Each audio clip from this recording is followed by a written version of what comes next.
flushed out immediately. With purple shampoo.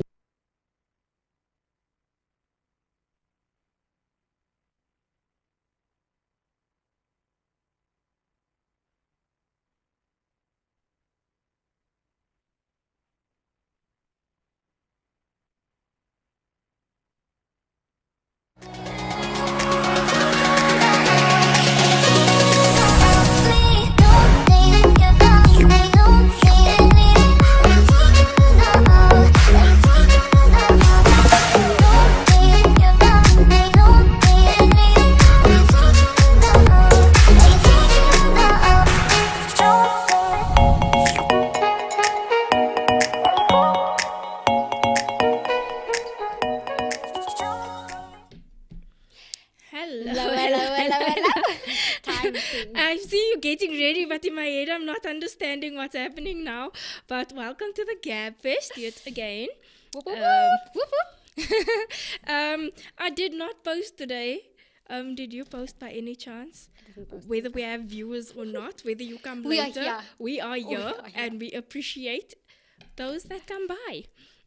Today we are gabbing yet again, and I don't even know what's on the screen, but oh yes, okay.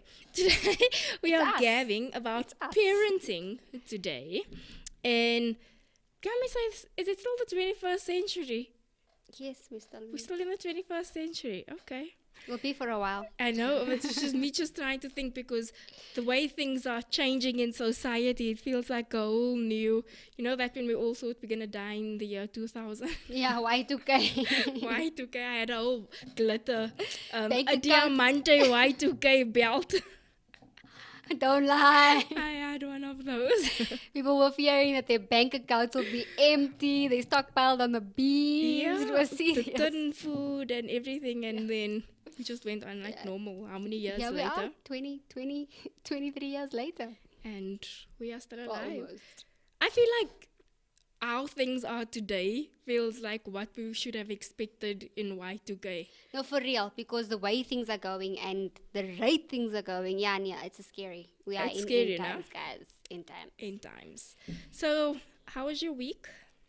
My week was good, hey? My week was productive. I started a new hobby, and my new hobbies got me is good progress on my new hobby. And then my side hustle. Are you telling us what's the hobby, or are we just keeping it quiet for now? It's not really that big a thing. I started doing my nails, guys. So it's a hobby. Been doing your nails? It's just taking it more seriously now. Yeah, but well, obviously, when I say doing my nails, like someone else is not doing it for me. No, but I mean, like, it's been a month now that you're testing out on yourself. And I shame it was atrocious. Like the whole time, and I'd look at it and it was atrocious the last 2 days. And guys, I finally Mama, I made it. It's to the look that I wanted. But it's just a side hobby for myself. It's not something that I want to go into a side hustle. My side hustle is still my side hustle. Okay. How was your week? My week was in bed. As you can hear, I'm still very congested. But Anka keeps asking, so is there? I'm like, yeah, most probably. Let's just hope I get out of bed today. Let's just hope I get out of bed today. And I dosed myself in every form of medication possible, because I said last week we promise it won't be another skip. We are here for it. We are here for it. So excuse me every now and then. If I do sound like someone's putting a peg to my nose. A young frog. A young froggy. But yeah, I've been in bed, but I'm feeling much, much better. I can sit up. That's a nice thing. You know that feeling when it feels like your head is going to burst? Yeah. And then this morning, burnt my shirt. Oh, wow. Wasn't enough time to change the shirt, so... But no one's going to see it. If you see the holes... In my head, I'm thinking... Well, now we see it. Yeah, in my head, I'm thinking, which is... So what I usually do if I do burn something or I miss somewhere, ask Lee. We went to when J-Lo and Eglot had a launch. I was invited to that launch, and I took Lee with me. And I bought a brand new top from the Fix, nah? When I put it on, there was a hole in it. Oh, yeah, you did I literally said, Lee, do you have a scissor in your bag? She had a little nail scissor. And I started making holes everywhere in the top. I'm like, can't beat them, join let's them. go. So I'm thinking to do that with this top, just burn in a few places. Because I'm looking at it. It looks like that Yeezy vibe. It does. Yeah, you could do that because I'm looking at it. How can you? Maybe you can sew in like from the sleeve. Just do the old Yeezy. Just to put the thing here, another one here. There is one there actually. So survive. We can. It's a trend, guys. Let's hop on it. Guys. That iron, whether you put it on 1, 2, or 3, it's still on. No, that specific one scares me. So we don't play with that. We don't judge. Don't judge. No judging, guys, please. But if I must be honest, ironing is not my biggest talent. Ironing is a swear word in my house, so it doesn't happen, guys. No, I don't iron my husband's clothes before church or whatever. He does it himself before we leave. And guys, I need to understand, why are we ironing bedding? Like it's a like that's psychotic behavior in my mind. Iron all the way. It will iron itself during the day. I never iron clothes. This is my philosophy. And since the whole linen vibe came in, who's to say it didn't come like that? Yeah, I would not have survived in the previous era. Yeah. I would not. But on today's topic, we are speaking parenting today. Yeah. And not necessarily do we have a future, but more or less, what does the future hold for kids that is born today? Yeah. Yeah, no, this is an interesting topic because my brother absolutely loves kids. He doesn't have any kids of his own, but he absolutely loves kids. And, we spoke for a while because he stayed by me for a while.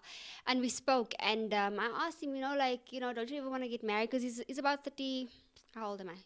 He's 36 and he's not married. So I'm like, don't you want to get married and whatnot? And he's like, you know what? I feel like I will be irresponsible if I bring a child into the world in today's life. That's like how serious it is for him because there's just too much going on. There's just too much violence going on. There's just too much going on social media. And there's only so much you as a parent can protect your child from. The safest place there are is the thought and the desire of having one.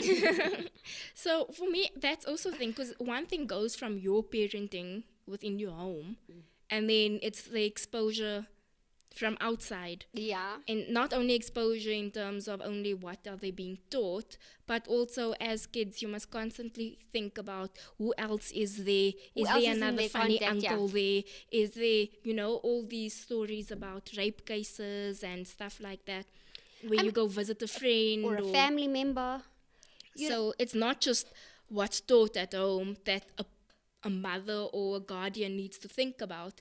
It's the whole... Wasn't it... You were very traumatized the other day of this little girl at the school. Because the reality of the matter is we can't control what happens in the homes of other children. Yeah. And your kids need to go to school. Your kids need to go into... They don't have... Not everyone has the same belief systems, the same values as you are.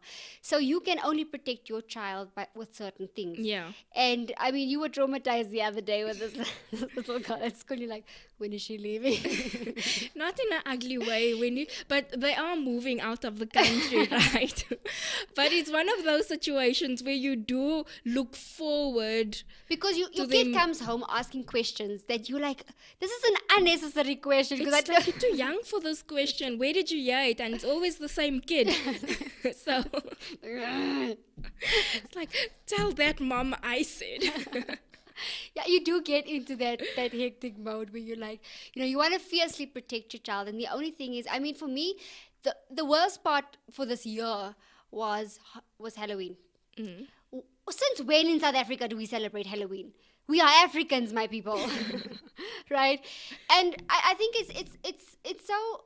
people don't understand the meaning of Halloween and where it comes from. Mm. And I understand people think, it's fun and all of that. Dress up. It's just dress up. But for me personally, there's absolutely nothing fun in dressing up like a witch or a mummy or having skeletons with blood around. How is blood and death funny? Mm. Even that needs to tell you where it originates from, right? So in our household, we say, no, there's no such thing as Halloween. Halloween is from the devil. So the first year, Ava comes home, Ava's like, they're celebrating Halloween. I'm like, ain't nothing like that going on. So the teacher tells me afterwards that Ava said, no, we don't celebrate Halloween because it's from the devil. And she carried that theme through to this year as well. And that's the only way we can protect our kids, is to instill those values and repeat it constantly. I'm not saying Bible bash your child. I'm not saying bash your child over the head and be strict. Okay, so you're jumping into the first topic now, right? Okay, which is perfect. Our first topic is parenting from a Christian perspective. Yeah. Okay, so carry on. So that is instill. I mean, I have a friend. Her child's videos are all over social media. It's like his name is Keanu, and he's got red hair. So he's praying and he's word based. Like when he speaks to his mother, he'll give his mother some word. And that speaks volumes of the home he is in, the safe environment that he's in. And that is how we protect our children. We protect our children by instilling safe values in our children, not creating narcissistic little people, because then no one's going to hear the word, no one's going to see what principles they go by, which is why it's important for us to nurture our kids. I mean, it's my responsibility as a parent to nurture my kid, but not create a little bigot out of my child. You get what I'm saying? The Bible bashing child. The Bible bashing child. How are you blessed? Like, these religious. Yeah, how are you blessed? How are you feeling today? Blessed. I've got nothing wrong with that. Yes, we need to speak blessings over our lives, but remember, we are human. We communicate with other people, and we need to teach our kids to function properly, because we don't want other kids to just laugh at our kids, but at the same time instill biblical values and let them know where it comes from. My kids will know, no, we go to church, and what do? We learn about Jesus, and where does Jesus live? Jesus lives in our hearts. So it's important for me to create that safe space with my baby girls. Yeah. So I wanted to bring up the Proverbs 22 verse 6, right? That says that, which will go on into like the next half of the next topic, if I can put it that way. So Proverbs 22 verse 6, reason I'm giving a verse is we're on the side of the Christian parenting, okay? So it says, train up a child in the way he should go, and when he is old, he will not depart from it, right?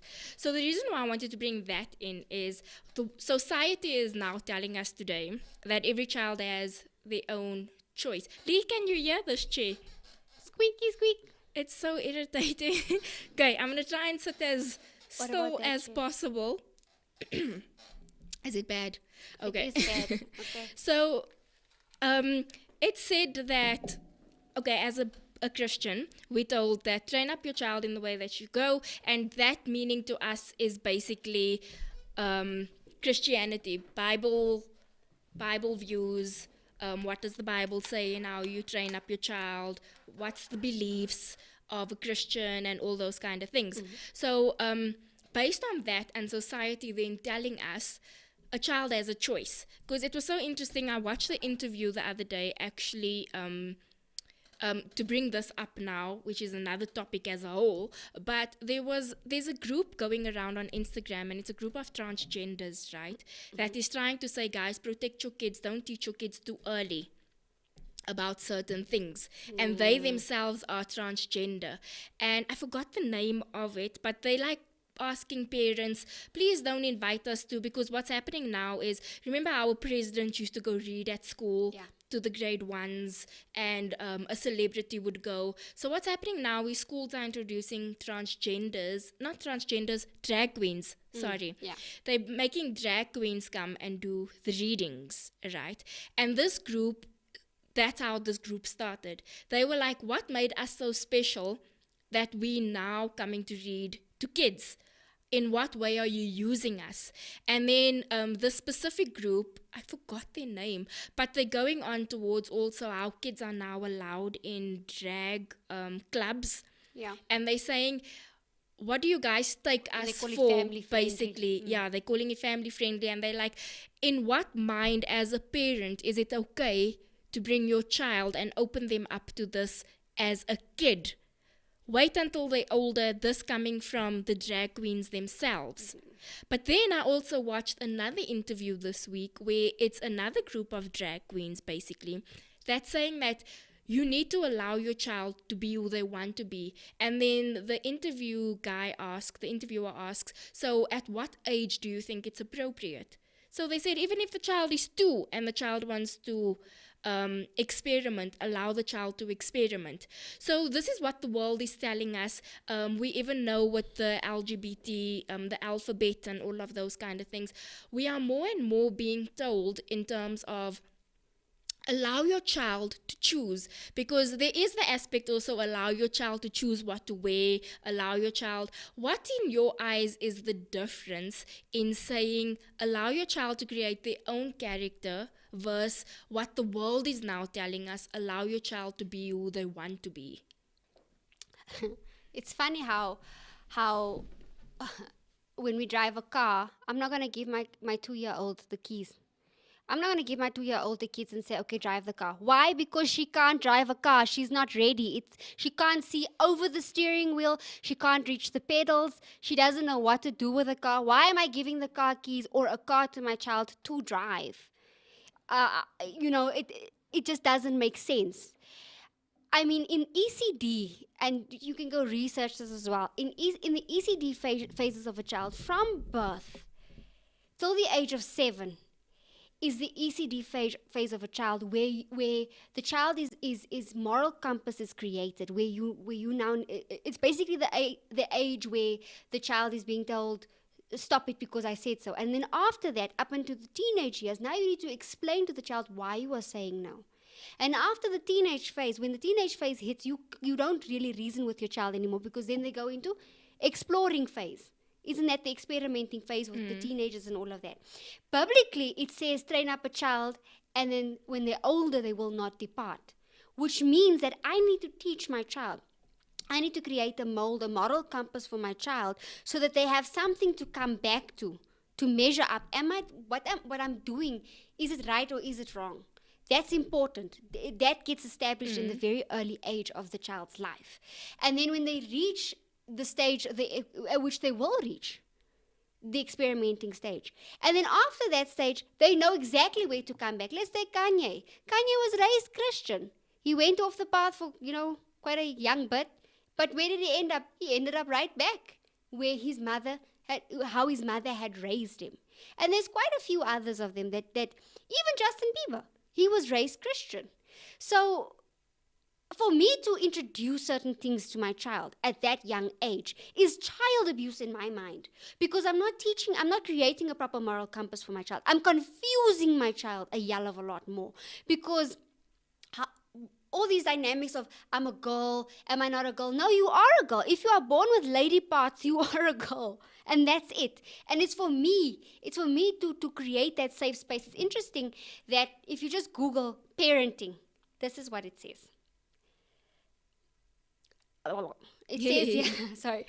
Parenting or child rearing promotes and supports physical, emotional, social, spiritual, and intellectual development. That is parenting. So what am I doing? It needs to be in a positive way. How is all these things okay to introduce more confusion into my child's life? If we have to look at stats in terms of medicines, pharmaceuticals, and all these companies, right, that is pushing this whole transgender, all of that communities rather. If you look at that, the millions they're making out of that, that's all it is. It's got nothing to do with the child's emotional state or the child's mental state. It's got nothing to do with that. It's just them being money hungry. That's it. And if we have to look at suicide rates in that community, it's extremely high, because kids are confused. They don't know. Then they want to be a rabbit. Then they want to be a chicken. So do you think it's then the parenting that is doing this to the kids today? Because many people, there is majority Christian, right? Like, for example, the World Cup, how some people are trying to boycott the whole World Cup. I wanted to mention that. Yeah. Because where the World Cup is hosted doesn't allow communities and certain things like that. So now we're boycotting the sport as a whole because the community is not involved in it. But do you then think, bringing it home, that it is parenting that is, what's the word that I can use? Confusing the whole system to a point that because you always know somebody that's going through it, you try to have this form of compassion, but then the compassion might go a little bit too far, that you allow it into your own home. Yeah. Do you think that is where it is? Because me speaking from a side of, I have so many friends that I've spoken to over a period of time, and somebody actually just mentioned it this past Sunday. And as a parent, yes, you can think like that. But as a parent, I also have the right to say how I want my kids to grow up. And many a times when we get into a circle and we sit with a group of friends, and you obviously the topic comes up because it's blown in our faces in every movie, it's on every social media platform, it is everywhere. So it happens to be conversation at every table because it is so in your face. I mean, something as simple as a rainbow. My child wants a rainbow party, but now you don't know how to have the rainbow party, that it doesn't mean something else. In her mind, she thinks rainbows and unicorns. And as an adult, you think, if I post this rainbow party, does the rest of the world think I am now promoting my child into the community, kind of a thing. So there's a lot of things as a parent that you now reconsider, as in what was pure and now what is taken out of context in society, and how you bring that home to stick into the home. So bringing that up in every conversation, right? People always ask, what would you do? And then I've noticed a lot of parents say, well, there's nothing I can do. What if it happens to my child? I have to love my child. So they accepting on the nature of, what if it happens to my child? How will I treat my child?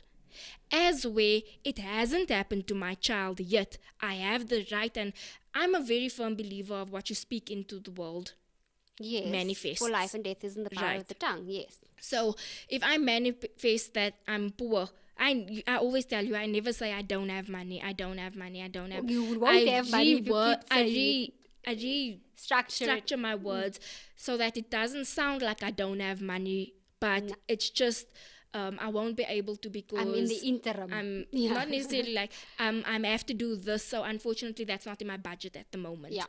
I always try to reword that it doesn't sound like I don't have money. I'm not speaking that upon my life. And I always also tell my friends, don't say that, when will I ever have money? Don't speak like that, because I literally believe that you speak and you prophesy things upon your life that into existence. And I feel this is one of the same. So if you keep reassuring other people or reassuring yourself, what if it happens to me? You're somewhat speaking it into existence. You're creating a door. You're creating all these things. So if I have an opinion to say that I don't believe in certain things, it's not where my morals are, I don't want that for my child. Allow me to say that, because I'm speaking it upon my child's life, and I'm trying to manifest upon my child's life that they don't get to the point of their form of confusion where they're in anything, kind of a thing. But not only in terms of the confusion in sexuality, but in simple things of everyday life as well. Like I'm using the example of money, manifesting it, and all those kind of things. I'm ugly, I'm this, I'm that. You don't tell your child, yes, one day you might be ugly. This is how you deal with it. Do you get an example? I get what you're saying. Do you get what I'm trying to say? So I just feel like as parents, we also need to think, what is it that we want for our kids? And we were asked this question in counseling one day, and they asked us, like, they're not sure how to handle it. How will they teach their children? Because they don't want to be ugly towards people, because as Christians we're accepting.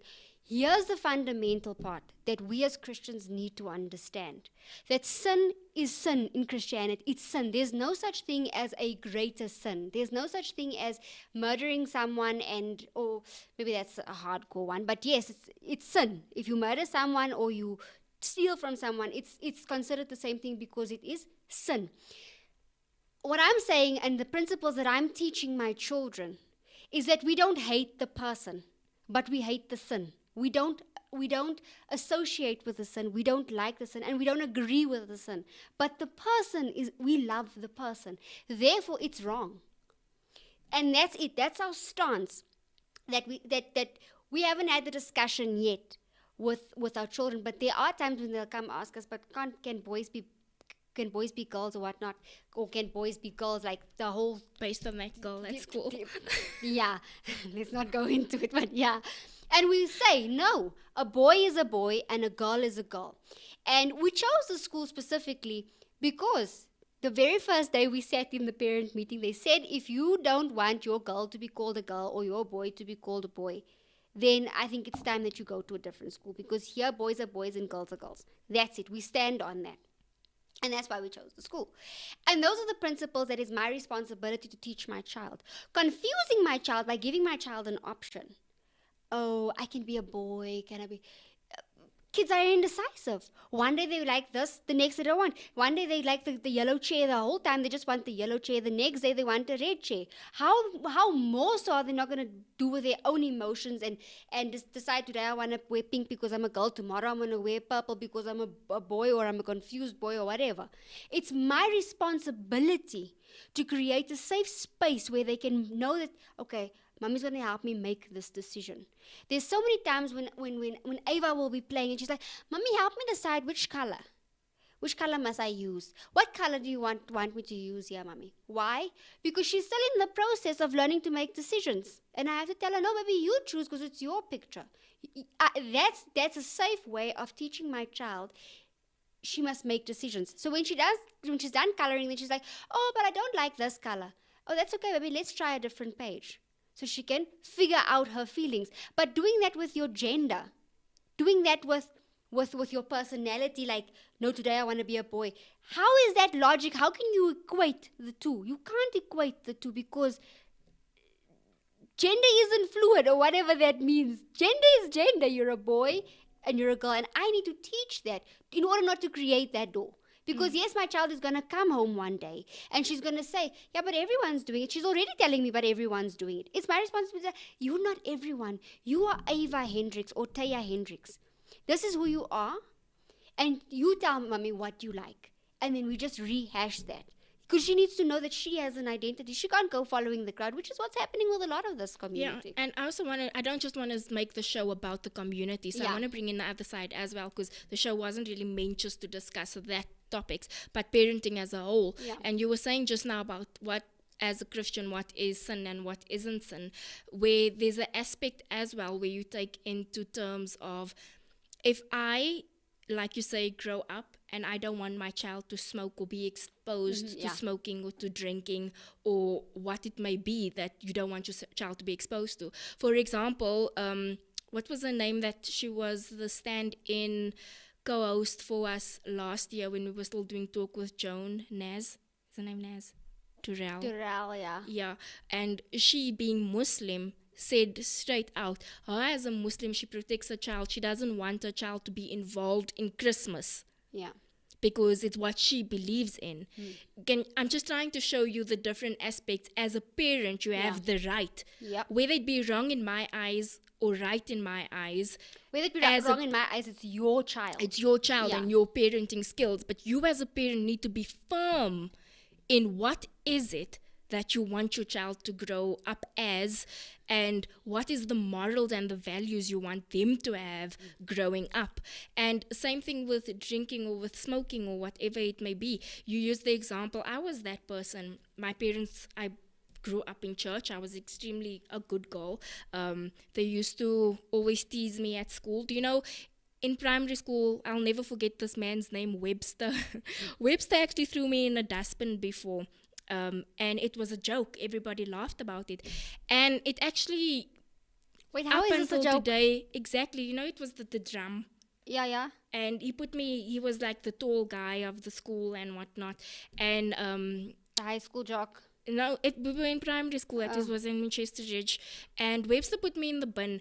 And then I was friends with this girl, and I asked her the one day, now, what was the reason for that? And why this and why that? And then they said, no, because you're the church sister. Nobody wants to, try to communicate to those kind of things. Exactly. But then I got to the point where I got to high school and, you meet different kinds of people. You start doing different things because now you must know what happened to me in primary school caused this hate towards and it's stuck in your Christianity, basically, if I can put it that way. Then I have a dad that everything comes from home to church. Yeah. Now you're like, we can't do anything because it's just church. And it created this hatred for church, if I can put it that way. It was a literal hatred. I didn't want anything to do with church. I was literally just coming and going as it was. But you get to a certain point, and that's why this verse is so important. You get to a certain point where I lived alone, and when I studied in Durban. But many people won't believe that when I lived alone and I was studying, I didn't drink, nor did I smoke. I was up every day on a Sunday for church, went to their prayer meetings, tested out every different church in the world in Durban because I was looking for what church felt most like home. So you're going here and you're going there, but until you find where do you feel comfortable. But what I'm trying to say is that I knew the morals and the values my parents brought me up with, right? Then I went the sidetrack and I knew what it made me feel like. And I felt like this doesn't feel right. Yeah. So that's why I feel like this verse is so important in terms of if you teach your child the ways of God, or whether it be your beliefs or whatever it is, but obviously Christian based, your child will always know where to go. God forbid it's not too late, because I can't tell you I can't tell you how many friends I lost in the time that I was experiencing life through accidents because of drinking and driving. I had my best friend, even Charlie, who passed away like that. And every week I would be like, on Sunday I'm inviting him to church. On Sunday I'm inviting him to church. And then the Sunday I did invite him to church, he didn't reply to my message. And the next day found out he passed away. So there's certain things that there's grace that we always, you pray when you start praying, thank you for your grace, that's so sufficient, and all of those things. But you don't realize how relevant it actually is. And the more and more you teach those things to your kids, I feel like there's an unspoken protection that continues to be upon your kids. And that your parents, you always hear my granny always prayed for me. My mom always kept me in her prayers. My aunt, people that come out with their testimonies. Yeah. And there is a reason for them to be standing there with those testimonies because somebody had the back. But if us as parents don't have the backs of our kids, what is going to happen to them if at 6 years old, there's already kids experimenting with things? You see on social media, there's 10-year-olds vaping and stuff like that. And it's actually a trend. Parents know that they're doing all of these things. Saying that, yesterday we were standing outside in front of the garage at home, and these kids were going past on a golf cart, and I had to look twice. It's kids, school kids vaping as they were going up their merry way. And I'm like, how is this normal? How is this okay? Like, am I missing something? Is there a glitch in my timeline, in my system? It's everything, because it's so allowed. I always use the example also. How many of you guys, like, I was young when Rock the Boat came out, right? And the Missy Elliott song. How old were we rocking the boat? And in my mind, I never ever put 2 and 2 together in what the Rock the Boat means. Yeah. But I sang it in front of adults before. But no adult ever corrected me because they didn't take my innocence away. But what's happening now today? If a child has to sing Rock the Boat, what do? Don't sing that. That is this, that. You opening up their, what's the word? Like, you taking that. Exactly. The sincerity of just singing a song because I heard the song, and you putting meaning now to the song, which now they have this meaning of what sex actually is, which is also a form of teaching your child too young, if that makes sense. That's true, but and I'm not using the F words and the P words and all of that. I just mean in them literally singing, not knowing what the heck they're singing. But on the other side of the spectrum, I think there needs to be balance as well, because yes, you shouldn't be like over exaggerating to like your child now, what's happening now, taking away that innocence. On the other side of the spectrum is that kids now are so exposed to what things mean. On TikTok, people be explaining funny things, and I'm like, how is this kosher? I wanted to ask you though, remember I sent you that I had it saved for a while, and then I sent it to you, right? And it's basically TikTok, China versus the rest of the world. I didn't actually go and research to see how true it is, but apparently, allegedly, let's use the word allegedly if somebody wants to tell us if it is or it is not. Yeah. Allegedly, China's TikTok is not the rest of the world's What did TikTok. you say? The spinach. Yeah. They have the spinach TikTok and we have the processed foods. Yeah, we have the whole McDonald's. We have all so meaning that China, if you're under a certain age, because you know when you get all these apps and things, you put your age in and everything. China, up until a certain age, if you put your age there, it only shows educational things. Secondly, it has a time limit of 14 minutes that was so interesting. A day. So after 40 minutes, TikTok kicks you out and then you can only go in tomorrow. But I believe that's true because China's a very rigid country and their kids, they believe in education and those type of things. Yeah. So they're very like... And then going here, our kids are busy doing dances that have no point.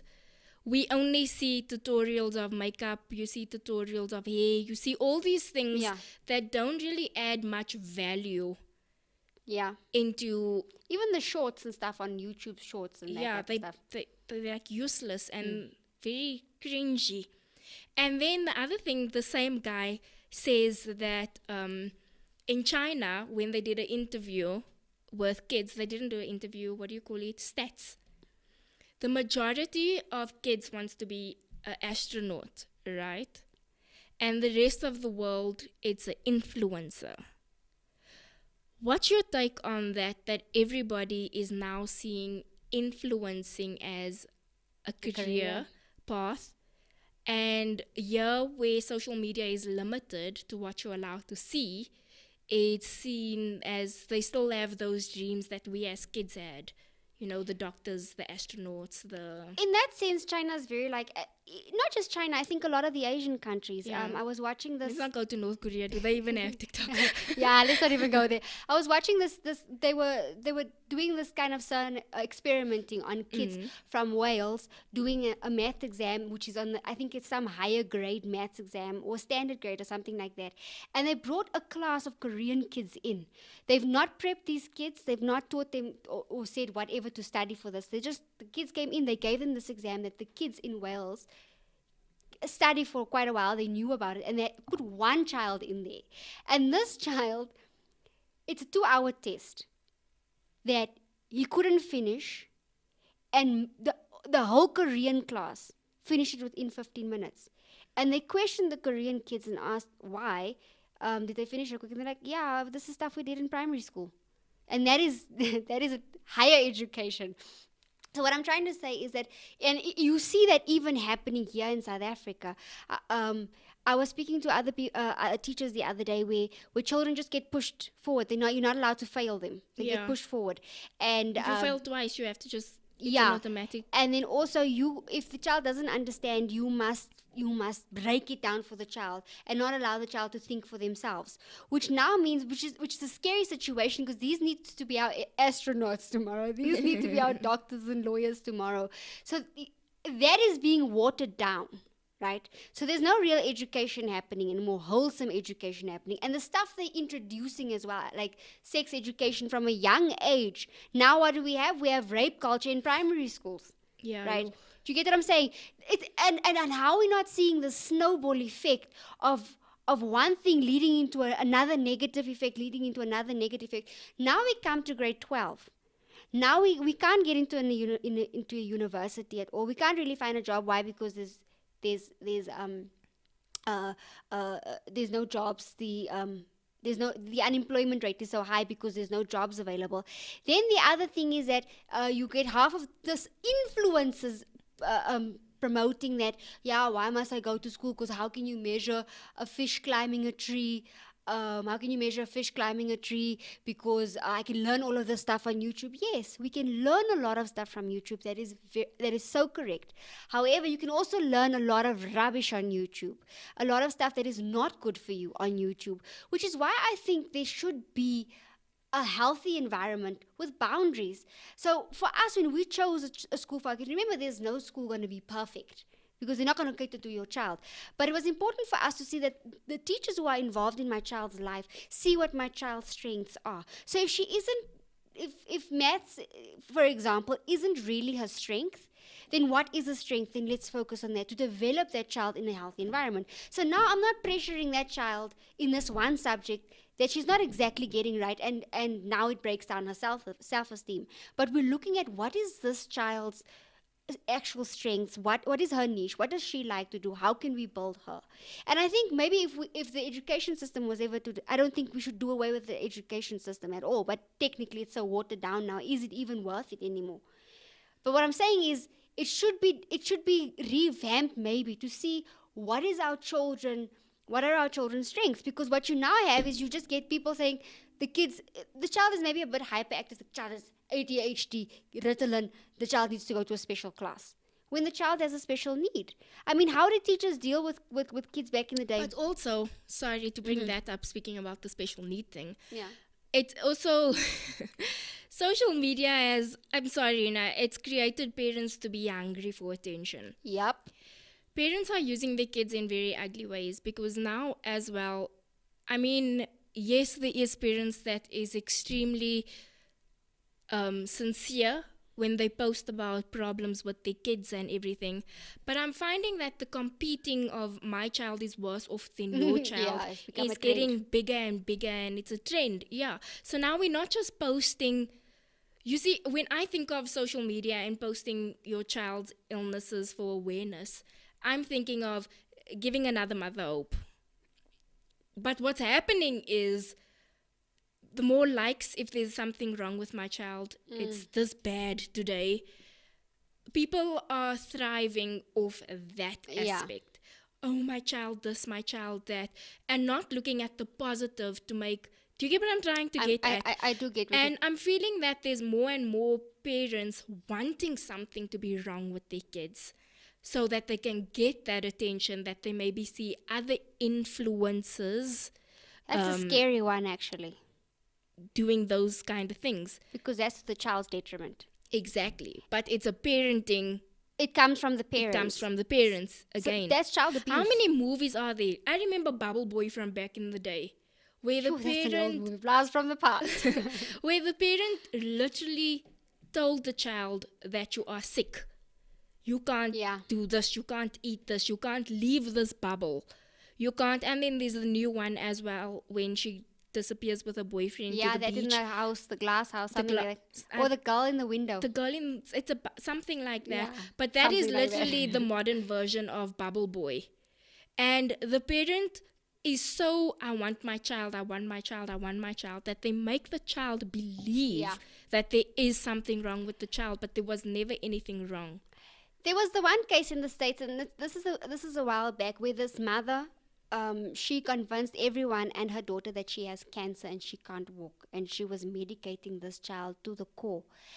And one day they found the mother dead in the house, and they were asking, where's this child, because she's disabled and she's got cancer and she's busy dying, so who took the child? And the child walks in, and everyone was like gasped, like, how? She couldn't walk for years, she was in a wheelchair for years, how is this possible? And it ended up that she met this boyfriend, and this boyfriend basically spoke to her, but you aren't sick. You aren't, because she made everyone believe. She shaved the child's hair for years. And then she did that to get social grants and everyone else's attention. Yes, I remember that. And they ended up killing the mother because she was that dominating to tell her that she was sick, this child was sick. And there was nothing wrong. She went to jail in prison for everything, for it in the end. But that you could be that manipulated. And that's the power we have as parents. And which is why I'm saying, because situations like that is child abuse. When we say you need to be there and teach your child something, we're not saying force your own narrative. We're saying teach a principle that is healthy for your child. And me confusing my child more isn't healthy for my child. Me telling my child is sick. How is that? As a mother, I don't want my child to be sick. As a mother, I want my child to be running around outside and playing with other kids and being fine. It's the worst thing. You know, when your child has fever, your heart sinks because what can it be now? And how long will this fever last? When will this fever break? You know, I can't imagine you impressing even further detriment on their child by saying that, the situation is worse, or my child, today they're much worse. And then they take photos of the kids. So what emotional state, because you're telling the child constantly, what emotional state is that child not in? Can I just bring in the comments which disappeared? The last comment I just saw was Lorraine saying, "Go China." Yeah. So that was the last comment I saw. But there was more. Oh, okay. Then it disappeared. There was 3 comments from Lorraine, and they disappeared from mine. But yeah, don't trust my app. Yeah, but I don't have anything here as well, if I'm not Chat mistaken. Along. Okay, but she removed it. Oh, okay. Okay. So what were we saying now? Sorry. Yeah, going forward, like this whole trend and you imparting things on your child and how they will think. And this is why the verse says, train your child up, right? It starts from a very young age, which is why you need to put positive stuff in your child's mind constantly.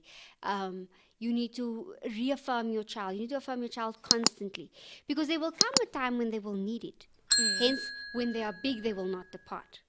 Later, they will not depart. And also ask yourself, what is it that you're saying is okay now? Yeah. And then in the future, I always find it so interesting when I sit in conversations with parents who have like 18-year-olds, and they say, they didn't take this seriously, but they wish they did this or this or this, because now they're sitting with A, B, and C. So there are many times where you think something is okay, but then you don't realize the impact it has on the child as they grow older.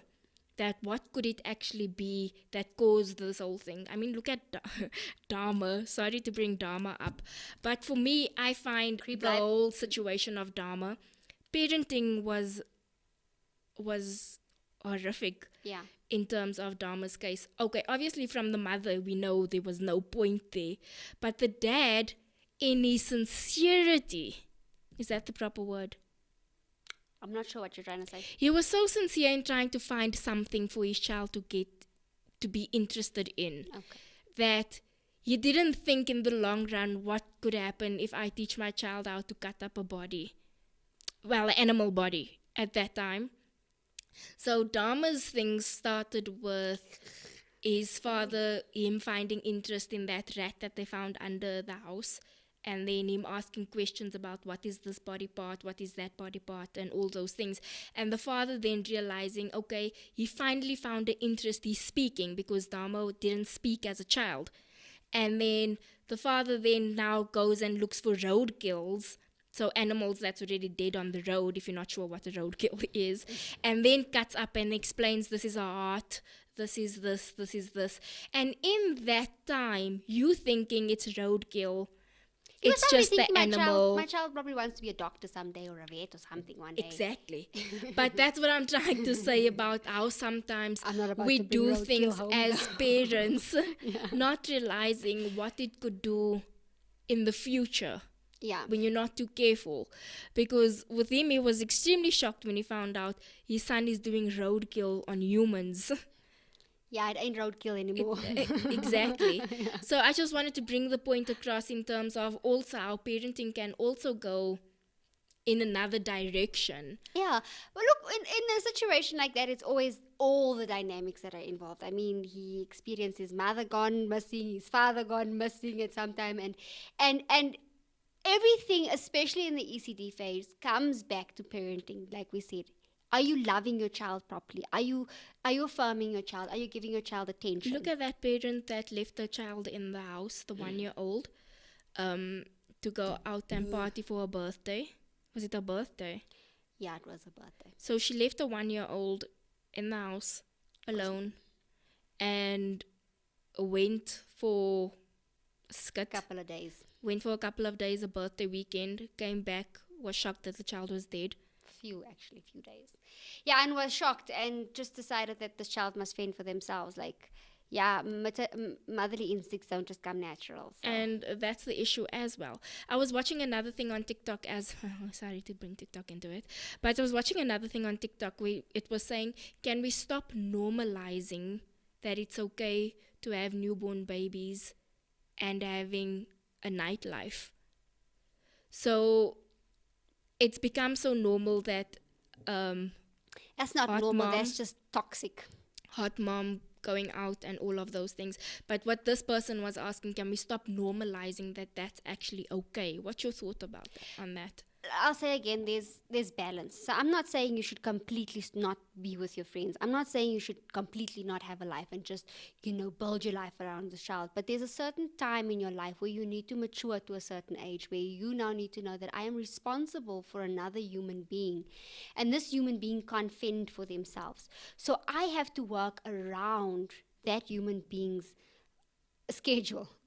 That's basically what it then becomes, because I need to protect that person, because but also with routine, also with balance, because yes, you also have a mental state, you also have a personality, and you also need a break from things now and then, but with balance and within boundaries as well.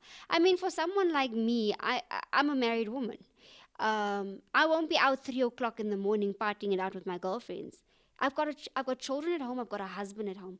I do not want my children to think that it's okay to be out at this time. I've got 2 girls. It's my responsibility to prepare them, because they're going to be someone's wife one day. Sorry, inside joke based on what you say. We were laughing, myself and Ashley, the one day, because he grew up in a situation where his father figure did the whole partying thing. And then when we got married, we were laughing about it the other day and saying, you are shocked, why am I angry? Because in his mind, it's normal. Yeah. And it took his marriage to realize that it's not normal not to come home. Yeah, it's not normal to come home. Like, not come home. There's boundaries. And where that comes from, me and Xavier has never spoken about me and what time do I come in at night. We've never spoken about it. We've never had to speak about it, because we've had these unsaid rules, because he grew up in a certain environment. I grew up in a certain environment. I mean, I was engaged to Xavier. Then my mother would call me, it's 11:00, where are you? An engaged woman is not supposed to be out on the street this time. And then I was maybe just at a friend's house, and we were just chilling or sitting there or whatever. But what that did, and in my younger years, it might have irritated me. But what that did, it instilled those boundaries. Now I know, coming into my married life, it was easy for me to just filter in. My husband isn't a tyrant. He isn't, rigid. It must be like this. He's never asked me, but don't you also want to go out? Like, don't you have a life or whatever? But there's boundaries. He doesn't come home at 3 a.m. Why? It shouldn't. And those are the boundaries we need to set and model for our kids. To say, okay, but this is what a healthy environment looks like. And it is our responsibility to create that healthy environment for our kids, whether it be to build up our kids emotionally and mentally, create that mentally stable space for them. It's our responsibility. Other than that, it's child abuse. I'm not just here to feed my child and make sure my child wakes up and go to school. No, there's a hell of a lot more that goes with parenting. So I also wanted to ask, there's another side of parenting when it comes to friends and family, right? Because if you want your child to learn certain things and you're around other people, or maybe, for example, you're a single mother, and now your mother, which would be the kid's grandmother, helps out, or certain things like that. Yeah, that's a tough one. It's difficult to be a parent when because there's other parties involved. Yeah. We don't raise our kids the same way our parents raised us, because we recognize that. And we like the times have changed. Yeah, the times have changed. We recognize that times have changed. If I can complete my sentence. So yeah, and there's tablets, there's stuff like that. So we need to adapt to certain things. However, there's certain principles that remain the same. So the difficult part for me is always, I'm the grandmother. I'm supposed to spoil the child, that type of vibes. And that's fine, because they need to be there with boundaries, So there are times when we'll speak up. My kids don't get to see my mother a lot. So my mother's the type, if they jump on the bed, she enjoys it because they're never there. So at least this one time they need to know this is Oma size. Where I don't want the kids jumping on my bed. Why? Because when I was a kid in my mother's house, I wasn't allowed to jump on the bed, And it's about not being rude, but being firm. To say, I don't want this for my child. I don't want that for my child. I know in the beginning with Ava, when Ava was born, I was that mother. No, she's not allowed to have that. No, don't do that. No, don't do that. And as you know, that my mother's not here. Ma was there. My mother-in-law, your mother, was there most of the time. But for me, it's difficult to ask me because I always had it easy. Ma never infringed. If I said I didn't want it, she wouldn't impose. She wouldn't force it. She would just, okay, let's move along. And we were getting to know each other at that point in time. But do you think that makes it different because it's an in-law? Had it been your own mother, do you think it would be because now your own mother has a say to say, because now you're the child? Yeah, no, it doesn't happen. I think that switch happened. That switch personally happened for me when I moved here. I think if I didn't marry Xavier, she would have had a say, because it's my mother. But we were very firm when we got married. There's certain things in our household because we're married now. This is because we do certain things a certain way. So there was that boundary. And my mother's also not very intrusive. She will do what she can and she'll ask. So that's me. I think I'm the anomaly to some people because I know that some people's mothers or mothers-in-law can be very intrusive and they tell you, no, this isn't right and this is what you're going to do. And not everyone has the strength to stand up. I mean, I have a friend. Which also causes confusion with the kid. It does. Because at home they're hearing one thing, but at Oma's house they're hearing a different thing. So what is it now really? And then at the end of the day, they come tell you, no, but at Oma's house we do this. Or even if it's co-parenting. Yeah, or at daddy's house we do this or whatever, and yeah, that's a lot of dynamics. I've got a headache on that one now because I think I'm spoiled in the sense that I've been raised in a certain setting and I've married into that, and by the grace of God we're going strong, and we pray that we just keep on going strong because it's forever work. So, and that's what I'm going to raise my child in, and that's it. So in that sense, I must say I'm spoiled. But to people who are out there and experiencing a different reality, I would say that you need to be firm. I know it sounds harsh, and some people are difficult. I know I have a friend that if a mother says it's set in stone, it's set in stone, and that's it. Whatever she says goes, and she's married. And the reality of that is it's not just it's impacting your home life, it's impacting your marriage. And when your marriage is impacted, you don't have a healthy space for your child. Because then you guys are constantly fighting, you give each other the cold shoulder, and that's not what that child is supposed to see. That child is supposed to see love between two parents and how you treat one another. And that's part of creating a healthy environment for that child, which is why boundaries are important. But it's up to you. No one will set them for you. You need to set them and take a stance as to what you want your child to grow into. I just wanted to bring in that Andrew Tate says it's obviously on the whole LGBT community, but this is a nice blanket statement going completely across the board for whatever it is. I don't want my child to have a promiscuous lifestyle. I don't want my child to, this whole thing of being a stripper is also being glamorized now. I don't want my child to go that lifestyle. And people are saying, this drag queen, you must let the child explore and see who they are and all of that. No. This is my child. I will impress my worldview on my child. It's not the government's child. It's not your child. If you don't have a child because of the life choices you chose or whatever, then don't feel the need or entitled to want to tell me or my child what their worldview must be, because it's my responsibility. Because if something happens to that child tomorrow, I have to sit with the emotional detriment. I have to sit with the responsibility where people will point fingers at me. Yeah, but you were the parent. How did you raise your child? But before then, everyone wanted to have a say as to how I must raise my child, or what is the moral compass my child must use. So no, until then, I will say what is right for my child, and that's it. And I stand by it. Yeah. So that's also the one thing I would want to leave, basically, is that as much as I need to respect the world's views on how to raise a child, allow me to also have my say and how I want to raise my kids. I don't feel that it needs to be taught in any kind of way, in terms of you have a specific view, so let's just teach that view. And I don't feel like because I have a view, let's teach both views. Yeah. But I do feel there's certain things that we need to leave to parents to decide, and let education stick with education.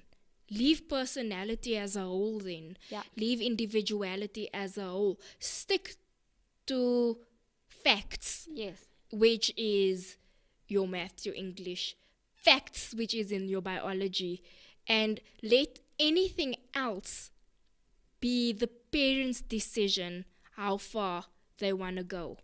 And if you are a parent that feels like your child needs to know everything, because at home we do drink, at home we do smoke, at home we do have a brother or a sister who loves the same sex, but let that be that parent's Let it stay decision. in your home, yes. And if I'm somebody that doesn't believe in any of those things, then let that also stay with me, because I don't want to bash on you what you're doing wrong. The same way I don't want you to bash on me what you feel I'm doing wrong, if that makes sense. Yeah. I feel like we're at that at that point in life where if I'm allowed to speak, because let's be honest, this being a topic, the show might actually be shadow banned because we're not allowed to speak about this on YouTube. Yeah, we don't have freedom of speech. We don't have freedom of speech on YouTube. But what I'm saying is, if I'm not allowed to say what I'm saying now and it's shadow banned, let's it be across all borders then. Yeah. Let's take down the videos as well where you're teaching my child how to, what's this camp that we spoke about recently where they teach your child how to masturbate in primary school and certain things like that. I didn't know there was a camp, but apparently now I do. Yeah, I remember we were speaking about it on the one show after Lee shared it, the video on YouTube, and then I told you guys about it. There's certain things that it's like, so if I can't speak up as a Christian in my beliefs, and we enough people, man, just people are not willing to speak out. Yeah. Because we're scared of being cancelled or being judged or all those kind of things. And if this is shadow banned, let it just be across the board. You get what I'm trying to say? If I'm not allowed to say this, then they're not allowed to show that. Then don't show that as well. Because then that also doesn't go to who you're allowed to love. It goes to something deeper. And now the fact that they're teaching in school that it is not, what's that when it's an old man sleeping with a child? Oh, yeah, it's not it's not pedophilia anymore. It is now something. I prefer whatever, but you prefer the same way a gay person prefers a man, a lesbian prefers a woman. Concept.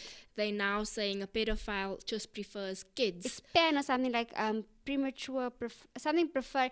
Leandra, where are you? This is your thing. What's it called? Pan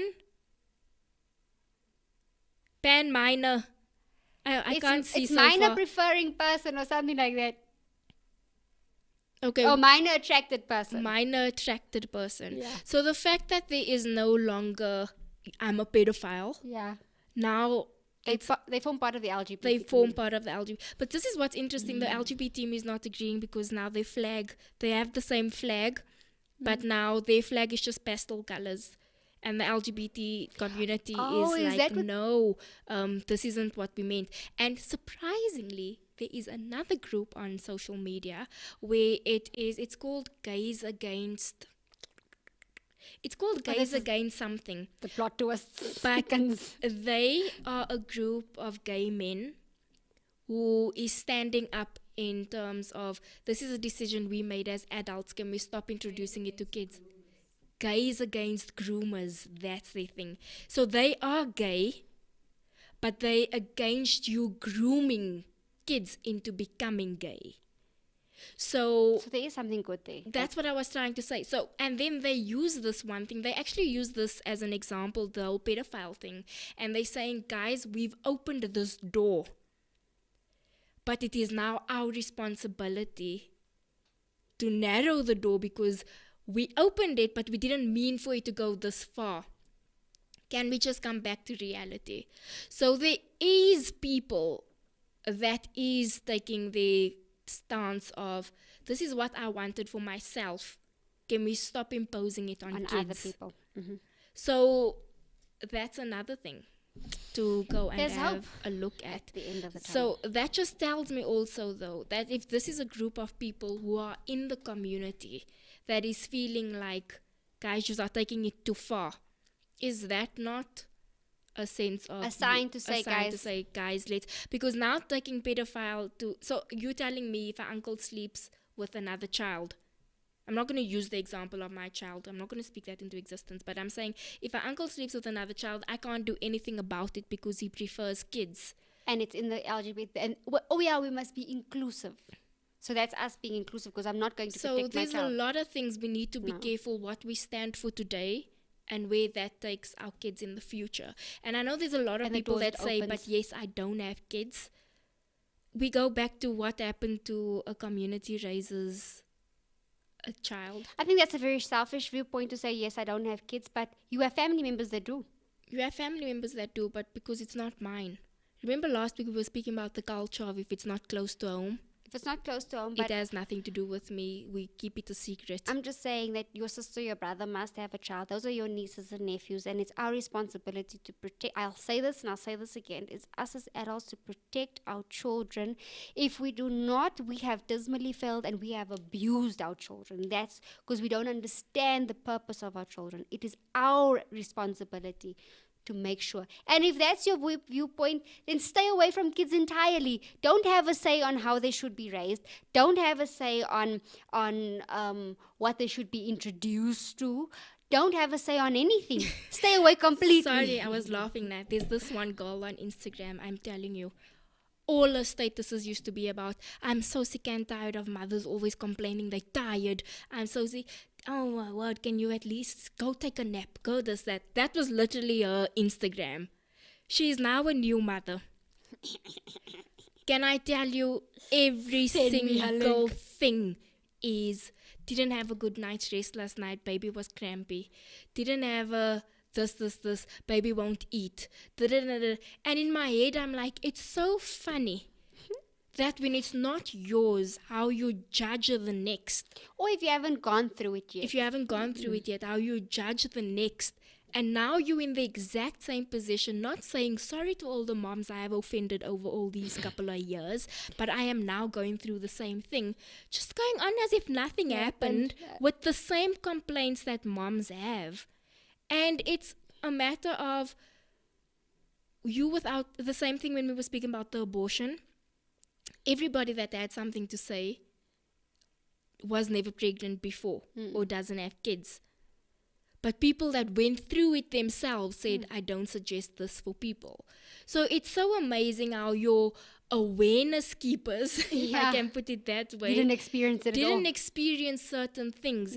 In terms of same with parenting.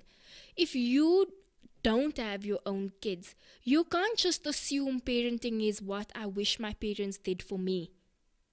Yeah, or if my child is, if I have a child, they'll never do this and they'll never do that and I won't allow my child. That's wishful thinking. It is wishful thinking. But thank you so much for today and joining the Gabfest.